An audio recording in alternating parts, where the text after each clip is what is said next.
Dito tayo dadaan sa Gubic mga paps para iwas traffic. Mag-iwan ata tayo dito para malilim. Dito. Iwan tayo dito mga paps. Mabilisan dikitan lang. Ayan. So ito Gubic Highway, sa pagkakaalam ko mga paps, Gubic Highway pa rin ito. Bukid dito mga paps.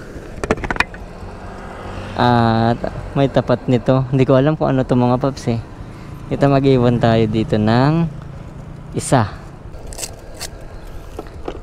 Tigat lang tayo dito mga paps sa poste.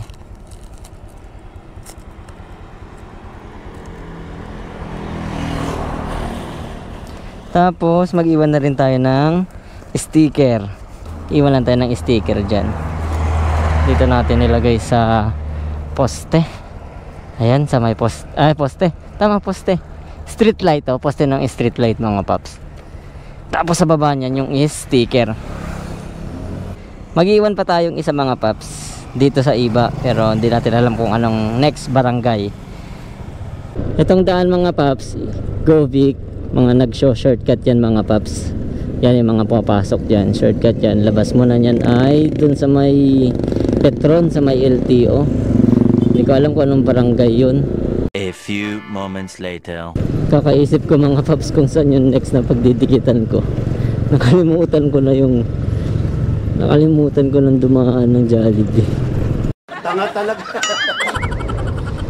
Ito, dito na tayo. Hindi na natin makakalimutan. Ayan, okay na.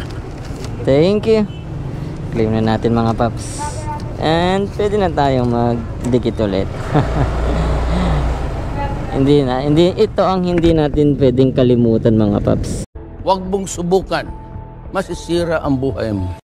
Ang pasalubong. A few moments later. Ay! Tigawid mo.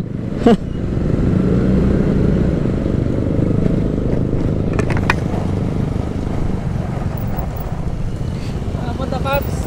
Pauwi na, galing ako dito sa Iba. Ay, ako na nga ba ikaw? So, nakita mo ako sa gasolinahan? Oo, Paps. Kita ko ako si mga gusto, oh. Saan ka ba talagas ka ba sa Paps? Sa sentrum? O nadaanan mo? Hindi, Paps. Nadaanan ko lang. Nadaanan mo? Timing? Ako eh. Uwian na. Oo, uwian na eh. Ako si to, Yun. Ako yung eh. Ay. Paps, salamat. Ya. Naglag ka dito. Naglaglag ako, abangan mo na lang. Mamaya ko pa i-upload siguro gabi. Ingat Paps ha. Ingat Paps, ride safe po. Okay, thank you. A few moments later. Kita natin dito sa likod. So dito natin dinikit sa likod mga paps. Sinimpilan ko lang umupo dito. Waiting shed, nandito tayo sa waiting shed mga paps. Bawal magtapon ng basura dito, pero pwede magdikit ng tape. Tanga talaga. Ang mahuli ay magmumulta ng 2,500 pesos. Punta lang tayo sa likod, mag-iwan ng sticker. Yan, taganan natin ng bato. Yan, iniwan natin yung sticker dyan, tapos doon natin dinikit yung tape. Hindi ko lang alam kung ano ito mga paps, barangay sa iba, pero welcome Villamina Beach Resort yun doon.